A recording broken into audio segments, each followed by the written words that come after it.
Good evening. My name is Susan Johnson, and I'm a member of the Roseville League of Women Voters. I will be your moderator today for the Anoka City Council member-at-large positions. In the general election, there will be 2 openings. 2 people will be elected. In the primary election, 4 people will be elected out of a total of 5 candidates. So as a voter, you will be able to vote for 2 of your choices. This evening, we have 3 candidates present. I will introduce each of them to you. First of all, in alphabetical order, we have Andrew Boho. Mr. Boho, good evening. Good evening. Next, we have Marissa Carroll. Hi. Good evening, Ms. Carroll. Thank you. And we have Sam Scott. Good evening. Good evening. Jackie Young was not able to attend, and Ms. Alvord, who is running, has submitted things but is not able to be here. So when we start our questioning, I will read a statement from Joelle Alvord that she supplied to us. Now, all candidates were invited, and unfortunately with schedules, not everybody could be here. On behalf of our host QCTV and the League of Women Voters, I want to welcome all our viewers and candidates. This forum is being recorded by QCTV as a public service. A full unedited recording will be posted on the QCTV and League of Women Voters website. Editing is permitted only for official media reporting. Candidate forum clips may not be used for partisan political purposes. The League of Women Voters is a volunteer, nonpartisan organization that encourages informed and active participation in government. We work to increase the understanding of major public policy issues and influence public policy through education and advocacy. The League does not support or oppose any candidate or political party. The views expressed tonight are those of the candidates. Our goal is to provide voters an opportunity to hear directly from them on issues that matter. If your questions are not addressed in this forum this evening, we encourage you to contact the candidates directly. The questions presented this evening were submitted by the public in advance and selected to capture a broad spectrum of community interests. A randomized rotation process will be used to determine which candidate begins each question and the order of responses. We will begin with 2 questions that were provided to the candidates in advance. Candidates will have up to 90 seconds to respond to each of the first 2 questions. Next, we'll move to questions submitted by the public. For these candidates, we'll have 1 minute to respond. We will conclude with 1-minute closing statements. Our timers will signal you, the candidates, when you have 15 seconds remaining in your time. When time is up, please finish your sentence quickly, and because there are limits that are strictly enforced, you will be interrupted if you continue beyond your 1-sentence closing. We're going to begin with 2 introductory questions, and the first introductory question is, number 1, what is your motivation to run for Anoka City Council, and what experience and knowledge will help you to serve effectively? To begin with, I am going to read the answer to question 1 that Joelle Alvord has submitted to us. Ms. Alvord said, I decided to run for Anoka City Council because I care deeply about our community and want to help shape our city that is safe, financially responsible, and welcoming for everyone. I believe local government works best when leaders listen to residents and business owners making thoughtful decisions and focus on practical solutions rather than political division. My experience has taught me the importance of a collaborative accountability and being accessible to the people. I understand Anoka City Council decisions affect everyday life, from public safety and infrastructure to parks, roads, housing, and responsible budgeting. I am a volunteer with the Anoka Community Mission, board member of Montessori Renaissance Academy in Anoka, and Commissioner Vice Chair of the Economic Development Committee. I am committed to asking tough questions, carefully reviewing the facts, and making decisions that are in the best interest of our entire community. Now, we will move on to our panelists. Again, the first question is, what is your motivation to run for Anoka City Council, and what experience and knowledge will help you to serve effectively? Mr. Boho, candidate Boho, can start. Thank you very much for holding this forum. Andrew Boho, I'm running for City Council, and I'm running, well, let me start with my experience first. I graduated in 2010 with a degree in economics from Hamline University, got an MBA in 2020. I've been on the Anoka Economic Development Commission for the past year and a half, and I believe that in the time that I've been a gadfly at the City Council meetings, as Mr. Scott knows. So I believe in that time I've really kind of keyed into how things work and the issues that are important to Anokans.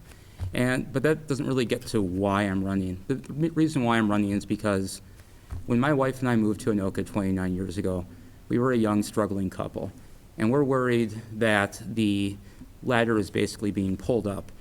It's always seemed like when we were going through trying to find our financial and life, our footing, that the goal line was always moving just a couple yards ahead of us. It didn't seem like we could catch it.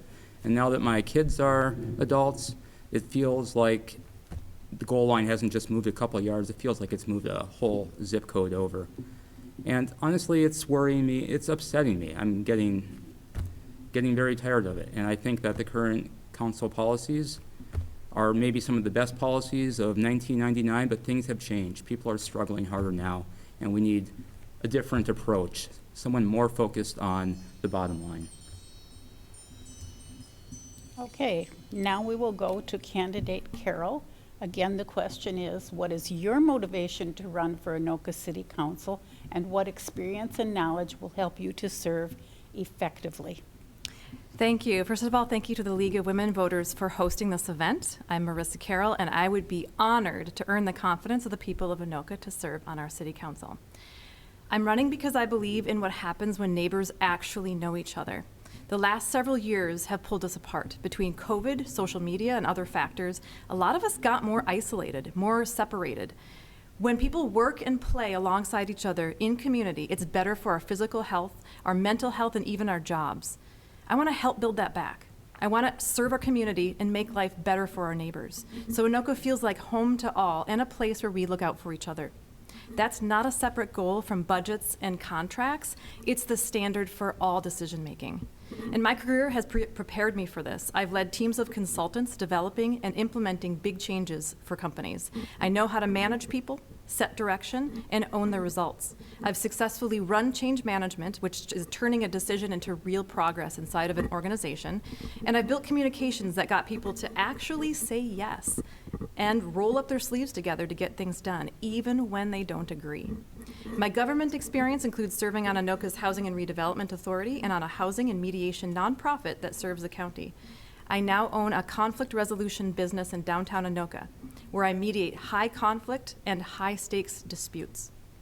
My goal is simple: listen, serve, and work together with kindness and competence to build a stronger, more connected community for everyone. Thank you. Thank you. And last of all, we have candidate Scott. Thank you. And thank you, Ms. Johnson, for hosting this and moderating the League of Women Voters this evening. My name is Sam Scott, and I'm running for re-election because I love this city, and the work isn't done. I've been rooted in Anoka since 1987, and I've called it home since 2016. I'm an Army combat veteran, a commercial property owner downtown, and a foster parent alongside my wife, who teaches in our school district. So I see Anoka from a lot of different angles, including the same rising costs everyone else is feeling right now. On the council, I've delivered real results. I fulfilled a campaign promise by repealing the chalk ban, which is why this year the Anoka Lions are hosting our very first Chalk Fest.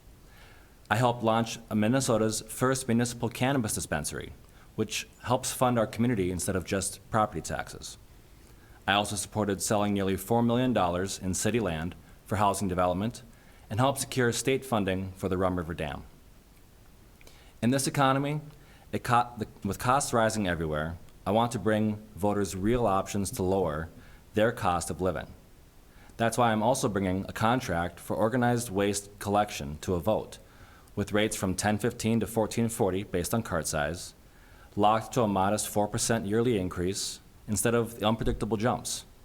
I'd rather the city bargain once for everyone than ask every resident to fight that battle alone. Anoka deserves a council member who does his homework and follows through. Thank you. Okay, we'll go on to the next question. This question is, what are your goals for the future of Anoka? And we will start with candidate Scott. Thank you again. My goals for Anoka center on smart growth, growing our revenue so we rely less on property taxes, and strong neighborhoods, safe streets, great parks and trails, and a real sense of community. On the fiscal side, I want to keep growing revenue through our enterprise funds instead of asking taxpayers to constantly cover the gap. Our cannabis dispensary is meeting projections and already giving back through Change for Change. And I want to look at growth opportunities with other cities as well. Greenhaven is the same idea. The golf course wasn't covering its own capital costs, so we're adding a driving range to get it fully self-funded, potentially even becoming our high school golf team's home course. Downtown revitalization is also a top priority, bringing projects like the Gone Hotel and Event Center, growing our social district, and supporting infill development like the Casper House that fits our historical character. I also want to keep connecting our neighborhoods, like the 4th Avenue Trail connection at the train tracks and the new pedestrian trail north of the golf course. I'd also like to finish the job on organized waste collection so residents get lower, fairer rates and cleaner streets, with full transparency about what it means for each household. And finally, I want Anoka to keep leaning into what makes us unique, the Halloween capital identity and our river recreation. Good government is steady, honest work that adds up. Thank you. Now on to you, candidate Carroll. Thank you. I have 3 main goals. First, affordability, and precisely what that means is property taxes are rising, and we know costs are rising. And a city has 2 real options: grow the revenue base or cut services. I'm more focused on growth. City-owned land that sits idle still costs us in financing and upkeep and produces nothing in return. Let's push to put that land to productive use, attract businesses that broaden the base, and strengthen the enterprise funds we already own. Our municipal electric utility keeps rates below Excel and reinvests the profits into our parks. That model works. Let's see more of it. Second, responsible development of our downtown and riverfront, decided on purpose. Keep the historic look and feel that everyone loves, and build that deeper with amenities that attract people and businesses. For example, I think Councilmember Scott, you mentioned the boutique hotel. So in discussion right now already is this hotel, riverfront restaurant idea, event center apartments, and other ideas that will bring in new revenue and new visitors. Third, public safety that matches the call. Strong partnerships between responsible agencies, city, county, and state, make our community safe while respecting the dignity of all. Once those priorities are in place, the council can focus on day-to-day work. Residents feel directly the roads, sidewalks, parks, and services that are also a priority, and they hold up without residents having to fight for them. Transparent governance runs underneath all of it. People resent decisions that happen to them, but feel a sense of ownership when invited to the table. Thank you. Thank you. Candidate Boho. Thank you. So I have 3 top priorities, and they are property tax relief, housing, and more open, better government. So on the first one, as Marissa pointed out, there are 2 ways to relieve the burden on property taxpayers. And she mentioned economic development and raising sorry, I missed the other one, sorry. Cutting services. Cutting services, thank you, okay. Cutting services or raising, okay. Anyway, there is another option though, and that is we can look at the cost side and we can approach efficiency. Now, I've worked the past 10 years working on process improvement. I've never walked into a new job or department where things couldn't be a little bit tighter. Is this a cure-all? Is this a slam dunk? Absolutely not. But I will look, and I am pretty good at finding things. And the other thing that makes me optimistic about this approach is that we have an excellent new utility director who seems like a very sharp guy. And the thing that I've noticed about project improvement and process improvement projects that don't work, it's usually because of entrenched, this is the way we've always done things. I don't think he has that attitude, and I think that's a key factor for success. So I am optimistic that more can be done on the cost side. And now, as the last answer to question 2, what are your goals for the future of Anoka? I'm going to read the submission from candidate Joelle Alvord. If elected, I will be an Anoka council member who listens first, communicates openly, and works with residents, city staff, local businesses, and fellow council members to solve problems. My goal is to help ensure our city remains a place where families, seniors, and businesses can thrive for years to come. If elected to the Anoka City Council, my goal is to help build a safe, financially responsible, and welcoming community for everyone who calls our community home.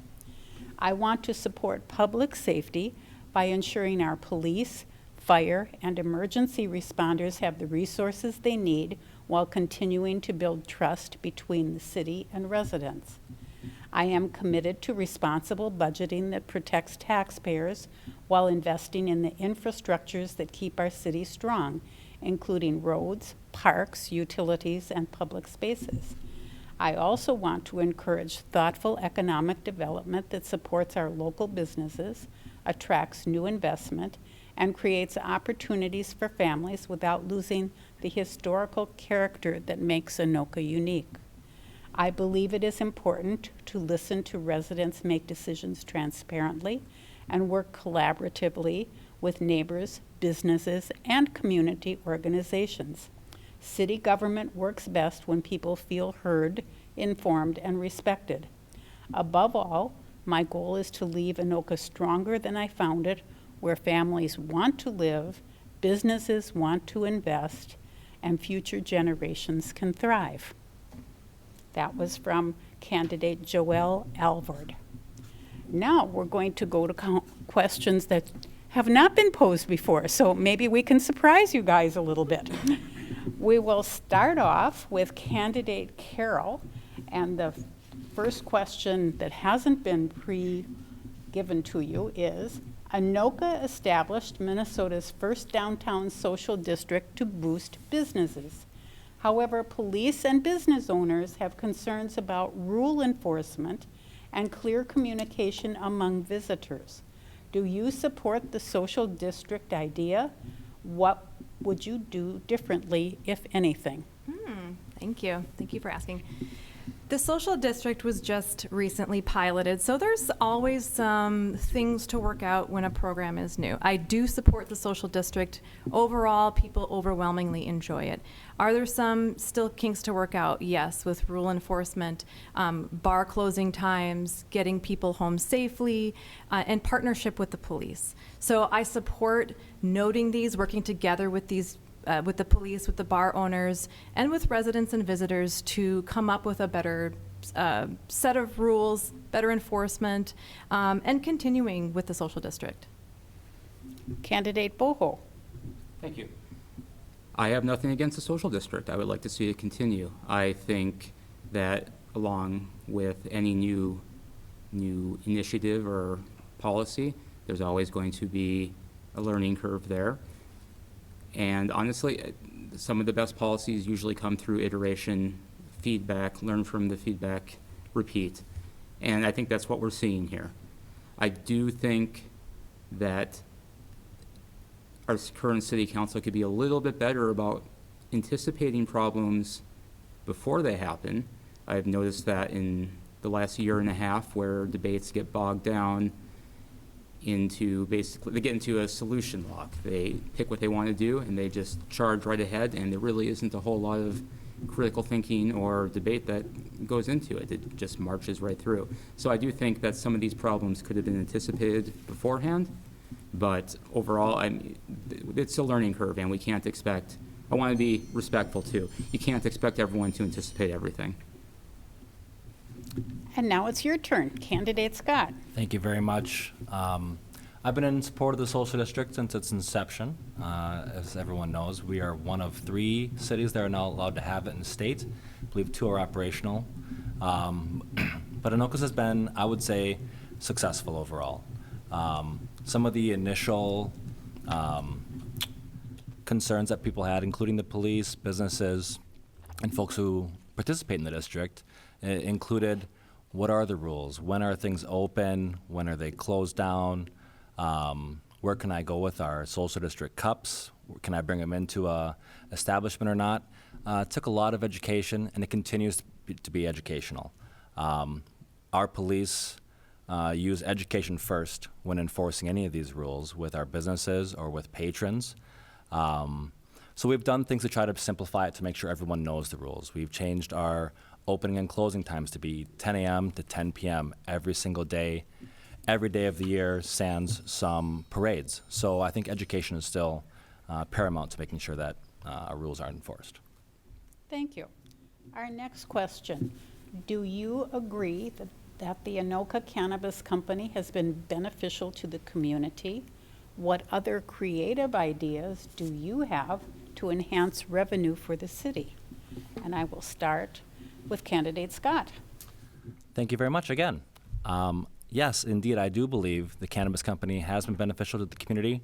It's only been open since February, but since that time, we've raised over $10,000 through our Change for Change program, going to organizations such as the ACBC Food Shelf, to the Alexandria House, to the Anoka Animal Containment Center, and more is on the way every single month. Because it's a government-run dispensary, our employees can't accept tips, so in lieu of that, we have donation boxes every month. On top of that, 100% of the profits go right back into the community. Outside of that, ways to enhance the revenue, we're actually looking at a recent change in state law that allows municipal dispensaries to now, instead of operating on 1 location, they can operate up to 10 locations. So we're looking at opportunities to expand revenue there. But outside of that, another thing I was kicking around is a lot of the packaging seems to be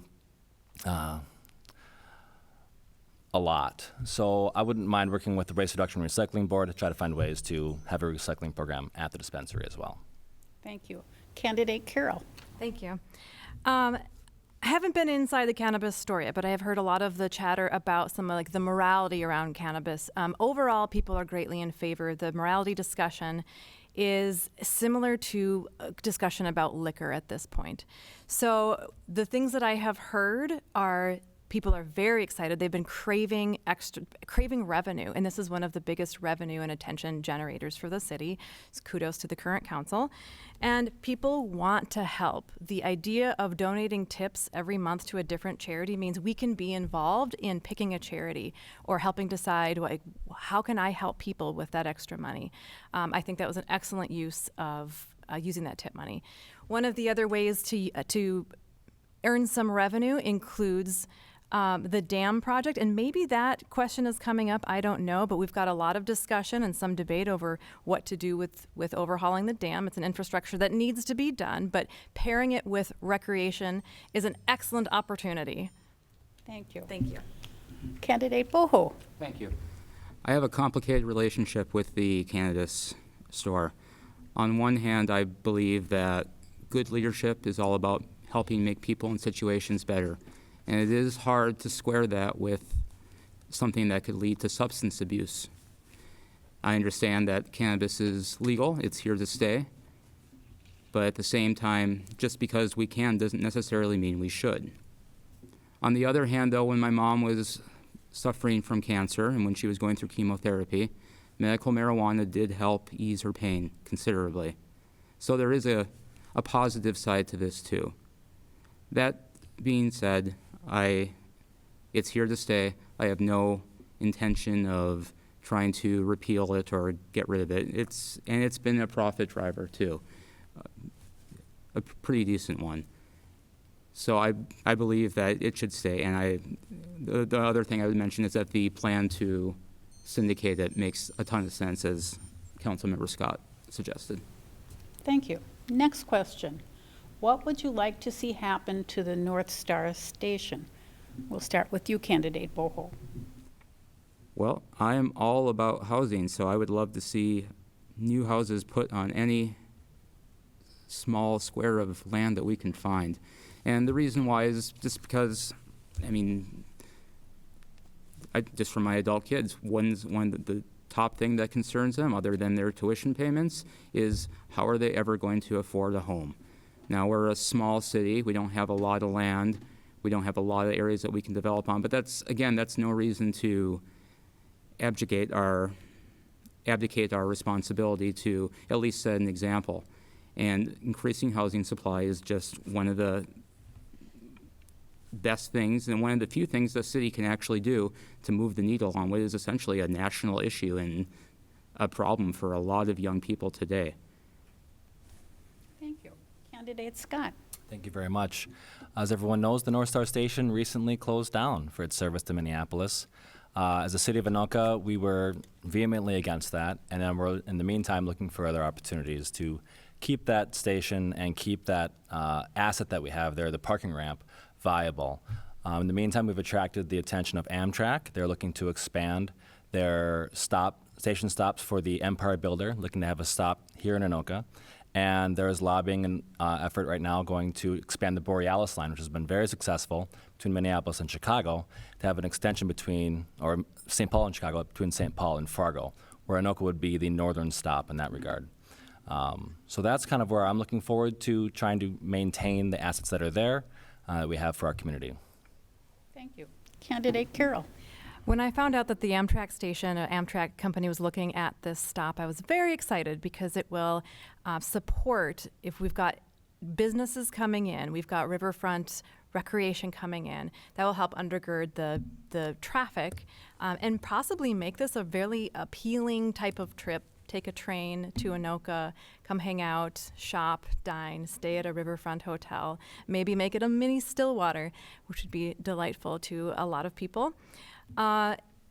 Around that area, I understand there's some discussion for development with some housing, but also jail discussion. So I am interested in following that discussion and haven't made a decision on that, just following what happens with the Amtrak station. Thank you. Thank you. Next question. Free parking in downtown Anoka is very popular. If elected, would you support charging for parking in the city parking ramp? And we'll start with candidate Carroll. I own a business on Main Street, and parking is currently an issue for my clients. So it's a little bit tricky for clients who park longer than 3 hours. So there's some 3-hour parking, there's some permit-only parking in the lot behind my business.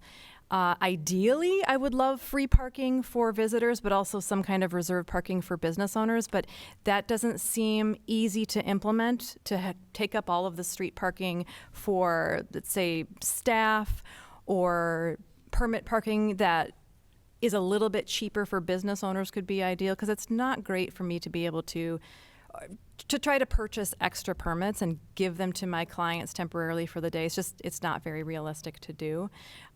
Whatever the solution is, I'm interested in hearing from the current council what the other options could be, because I would like some cheaper parking. Candidate Boho. Yeah. So, going to be a very similar answer. My default would be I'd be opposed to charging for parking. However, I do believe that we should be making data-driven decisions, so I would like to see basically some numbers as to why this is necessary and what it would actually do. That said, small businesses really rely on people's ability to patronize them, and parking makes that a lot harder. Now, we have a lot of local restaurants and bars, and we know that alcohol sales are down across the board all across the country. And I've spoke with Jackie about this, actually, and she mentioned that since COVID, it's been rough getting people in. Doing more and more things to make that harder should probably be a last resort. And I would agree with looking at other options first. Okay. I'm going to interrupt for just a moment because I neglected to handle something about our closing and making sure we are timely. So I need to consult with our timekeepers and ask you to please inform us when there are 10 minutes left in the program. Sorry about that. That was a housekeeping job I should have done earlier. And then could you check out front and see with whoever was in charge of it? Thank you. I'm sorry. I apologize for that. That was my oversight. Let's get on with questioning. Enough of that. Gun violence. Oh, I'm sorry. I didn't Oh, have a I'm chance to sorry. answer it yet. Go ahead. Thank Answer. you very much. So as it relates to free parking downtown, I am preferable to free parking end of the day. Just a little bit of context is that we do have the HRRD ramp downtown, built many years ago under a bond that is expensive. The idea was when it was built that there would be some more development happening along 2nd Avenue. That really never came into fruition in the first place. So a lot of those funds that would have been swallowed up through expanded tax base has now been pushed back to the taxpayer itself and in rising tax rates to cover those bonding bills.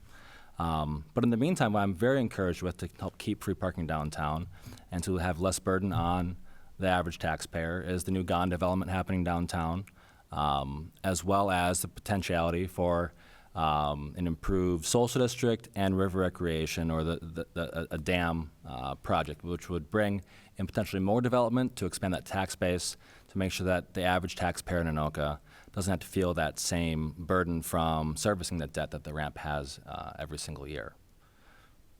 Thank you. Next question. Gun violence affects communities in many ways, including homicide, suicide, domestic violence, and accidental shootings. What do you see as the most effective strategies for reducing gun violence in Anoka, and why? If elected, what specific actions would you prioritize to reduce gun violence in Anoka? Candidate Scott. Thank you very much. This is a very important issue. You know, when I think about this, some of the big things that come to mind include strong communities, strong supports. So one of those things is getting to know your neighbors, having opportunities to break down barriers to see, you know, how people are doing. So we have Nights Unite, we have our Music in the Park series. We have opportunities for people to meet other folks, have opportunities to have good discussions with families and friends and neighbors. Outside of that, gun violence can also be precipitated by mental health crises. One of the things that I'll be supporting going on in this budget cycle is potentially looking at a pilot program for a social worker that could be addressed to help handle and co-op with our police force with going to mental health crisis issues, substance abuse, and other issues that we have in our community to help lead people to the resources they need to help prevent some of these things. Thank you. Candidate Carroll. Thank you. So barring law changes, which is at the state level, I am interpreting this question to be more about what can a city do to support people. Anoka is one of, I believe, only 2 cities in Anoka County that doesn't have a social worker yet. It's overdue. We need to try a social worker. We also need that to let police focus on the responses that they can address, free up their time to handle things more appropriately. And the partnership between a social worker and police and nonprofit services, mental health services, support services, housing services needs to be strengthened in our community. The other aspect, Councilmember Scott mentioned, I am a big fan of third spaces. It is where we increase our health. So a lot of what we've already talked about with improving our parks, with building riverfront stuff, with development is about third spaces where people can be healthier. Thank you. You're welcome. And Candidate Boho. Thank you.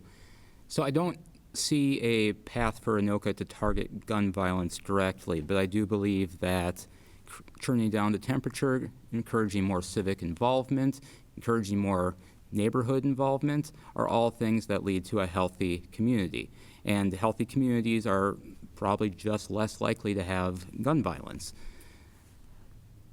The topic of the social worker is an interesting one. Now, I spoke with the police chief when the homeless debate, so on a little background on Facebook, there was a pop-up of the homeless debate, and I wanted to get some facts and numbers, and we discussed the social worker. Let me be clear, I am for the social worker in principle. However, I do want to make sure that we listen to people who have knowledge about social worker programs that haven't quite panned out the way they were supposed to, and make sure that we learn from those failures, so that when it comes time for Anoka to implement it, we have the best knowledge and procedures and policies in place to give it a good, solid shove in the right direction. Thank you. Next question. What role does the city play in addressing the homeless issue? What more needs to be done? And we'll start with you, candidate Boho. Sure. So pivoting back to the social worker, I understand there is a lot of skepticism, and I'm probably going to take some flack from people who have already expressed some support. However, I do believe in trusting experts when they tell me what they need, and the police chief and the police department has made it very clear they think this is a vital approach to dealing with the homeless issue. And I know, again, there's a lot of skepticism about programs that haven't worked. One person commented to me that the Minneapolis program was a disaster. I don't know if that's true or not, but if that is the case, then we have a model for how not to do it, and that's just as valuable as finding positive models as well. Again, I trust experts. I trust them when they tell me they need something. I don't write them a blank check. I will do my due diligence before I vote yes for a social worker and make sure that we have the best plan in place. But I do believe in listening to the people who know best. Thank you. Candidate Scott. Thank you very much. And yes, this issue has been very topical lately. So homelessness affects many communities. Anoka is not immune to this. Overall, the role for a city itself is oftentimes enforcement of our codes and our ordinances, making sure that people are accountable to themselves and to the community. We discussed this the other day on council, talked about some personal experiences. So for a city side of it, oftentimes it's code enforcement, it's rule enforcement. On the other side of it, cities have started to co-opt with the county program, who get a lot more funding for the social worker side of it, and that's keeping people accountable to themselves. Part of addressing homelessness and trying to prevent it in the first place, because it doesn't just happen, there's a lot of steps that come along the way, is making sure that when someone needs to have a reminder for taking medicine, for making sure they have their documents for trying to get a job, an email, phone number, getting clothing, food. There's a lot of steps that need to happen and break down before homelessness happens. So making sure that we have those opportunities as a city is important. Thank you. Candidate Carroll. Thank you. In Anoka County, Anoka City proper doesn't have the highest rates of homelessness. The issue right now has to do with a couple of individuals that have been there for years that are frustrating to business owners. We do have a higher rate than maybe otherwise because Anoka has carried its share of our county's homelessness response for years, hosting emergency shelter and youth drop-in services that serve people from across the county, not just our own residents, which is worth acknowledging. My approach ties directly to the public safety model, and a lot of what looks like a homelessness problem on the street is actually a complex problem involving mental health and crisis response partnerships, which I had mentioned in a previous question, which is why a community social worker and a formal handoff agreement between city police and county social services are crucial. This connects the jail conversation too. A bigger jail doesn't solve mental health crisis, so the jail conversation, which hasn't come up, talking about tripling a jail, will impact homelessness in our downtown. And I serve on a board that serves the county for homelessness rates, and the grant money has been cut recently, so that impacts. Thank you for your response. Yeah. Next question. Organized garbage collection for Anoka will be voted on by the citizens in the November general election. If the voters approve, how will you, if on the council, decide on contract negotiations? Do you support a single garbage collection service for the city of Anoka? What should be the deciding factors in selecting waste collection services? And we'll start with you, candidate Carroll. All right. I was opposed to this at first and sitting in council meetings because it seemed like the public didn't want to bring this back to the vote. And I told the mayor, look, why are we pushing this? This seems pretty clear. What I learned was it wasn't clear, that information had not been discovered yet about the cost. So people voted before they had information, and early voting started before people had the numbers. So I respect the result, and I'm not trying to overturn it. But if it does come back to voters in November, they deserve the full picture before they decide, not after. And the latest bids, I know that Councilmember Scott had been very involved in that, so I'll let you speak to that. They have quite low rates, especially for seniors and veterans. And I don't really have a dog in the fight because my own house already pays organized hauling through our homeowners association, and we pay a very comparable rate, which is under $12 a month for the largest cart. And residents deserve to see that. They deserve to see side-by-side comparisons clearly and early. Thank you. Candidate Boho. Yeah, thank you. So this is, I don't know how I'm going to get there in 90 seconds, but I have a very obnoxiously complicated take on this. What I will say is that I voted no last time. I will be voting yes this time. I'm voting yes specifically because I believe that high fuel costs are going to lead to a spike in the next 1 to 2 years. And if I was running a business, I would want to hedge against that spike. And I don't see any reason why I should make a different recommendation. But that's my personal vote. And I would strongly urge other people to vote for yes as well. However, I do not believe this should have come up again so soon. I do believe it is a bit paternalistic and arrogant to suggest that people voted no because they didn't have enough information. We do know that some people just value different things higher, such as the ability to choose. Saying that they were just ignorant, in my mind, was a slap in the face to the voters. So vote no, vote yes. I love you either way. And my promise to you is that however it lands, I will not put this back on the ballot again for at least 2 election cycles. Thank you. Candidate Scott. Thank you very much. Just to address the question directly, so if it does get approved, how to adjust the contract? The contract would already kind of has a trigger mechanism. We approved a contract just last meeting, and that would be the contract going forward. If the vote is affirmative, then that would be the contract we would be working with. Do I support the contract? Yes. Or do I support organized hauling? Yes. I think it's more efficient. It's a more fair process for pricing for all of our residents that could participate in this. Some of the deciding factors for this, for me at least, include price and just fair pricing. For example, if I had X hauler and 96-gallon cart, and my neighbor had the same X hauler 96-gallon cart, we could very often have different pricing. So equity in that regard, I think, is very important. Outside of that, it was briefly mentioned before, the process that happened 2 years ago, and this is a different process, was extended, delayed, and we didn't even have a bid to go out to the people until 2 weeks after the early voting started. 1,200 votes already came in. Thank you. Okay. Okay, we have 10 minutes left, so how about we do a lightning round right now? You get a 1-sentence answer. What is the biggest challenge currently facing the city of Anoka? And we will start with candidate Scott. I would say the biggest challenge facing Anoka is affordability. I think everyone's feeling it, and as a city we need to figure out how to either raise funds, become more efficient, cut services where we need to or could have any fat to trim. But that's the biggest issue facing Anokans. Okay.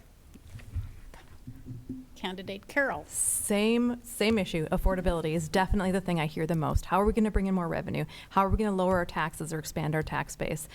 The thing I hear when I go door knocking and talk to my neighbors is, can we make Anoka more affordable in the future? And candidate Boho. Well, surprise, surprise, affordability. I want to make it easy for our kids to start their lives here just as my wife and I did 29 years ago. Full stop. Well, there's agreement on something. That's good. Actually, I think there's been a lot of agreement and a lot of civility, and I appreciate all of your comments. Now you will each get 1 minute to present a closing, and we will start with candidate Boho. Thank you again for holding this forum. I'm just going to say that you've heard my views. You can go to my website. You can find me on Facebook. You can see how I approach things, but I approach things with the utmost care. I love digging in. I love crafting good plans and ideas, and I just generally enjoy helping people. And I really honestly believe that through everything I've learned through my life, education, struggles, that I honestly have it in me to do a great job for the people of Anoka. And I will work my fingers to the bone to make sure that everyone is heard, that we do what we need to do to make sure people can afford to live here, and that we do what we need to do to ensure that our kids can also start their lives here. Thank you. Thank you. Candidate Carroll. Thank you again to the League and to all of you. Anoka has to balance steady, sustainable growth with protecting the character that makes us the town people choose, not just a place to pass through. And we can do that by growing our revenue base and helping ensure that our downtown is shaped deliberately, and by making sure the whole city, not just the neighborhoods closest to downtown, are part of discussions. I'm the only candidate in this race, current sitting council members included, no offense anybody, who lives north of the railroad, which is half of Anoka, which means the only representation in the northern half of Anoka. And decisions about Anoka belong to all of Anokans, made in the open, heard from every part of town. And I would be honored to earn your vote on August 11. Thank you. And last of all, Candidate Scott. Wonderful, and thank you all for watching tonight, and thank you to the League of Women Voters for hosting this forum. I've spent my time on this council trying to earn your trust with honesty, preparation, and follow-through. We've delivered real wins for Anoka. Minnesota's first municipal cannabis dispensary is already giving back to our community through its Change for Change program, donating over $10,000 to local nonprofits. Chalk is legal again, and this year Anoka celebrates its first ever Chalk Fest. And we've expanded our tax base by selling nearly $4 million in city land to develop new housing. I'm not done. I'm asking for your vote so I can keep doing this work, showing up, doing the homework, and treating every decision like it's my own home. Thank you, and I'd be honored to keep serving as your council member at large.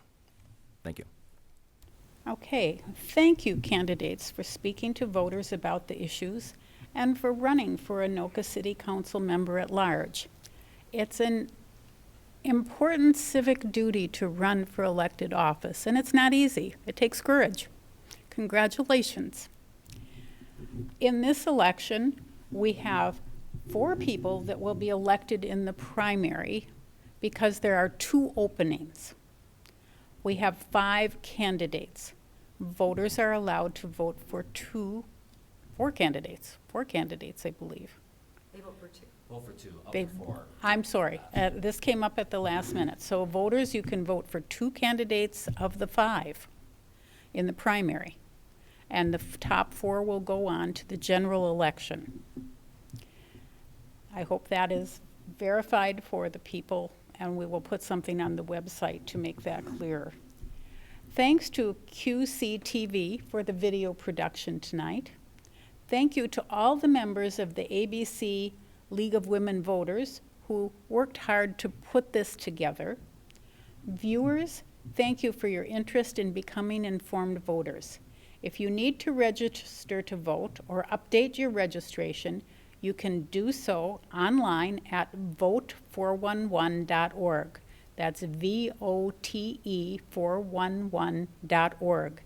If you are interested in the League of Women Voters, visit our webpage at lwvabcmn.org. Again, a lot of letters, lwvabcmn.org. Most importantly of all, please vote. Thank you.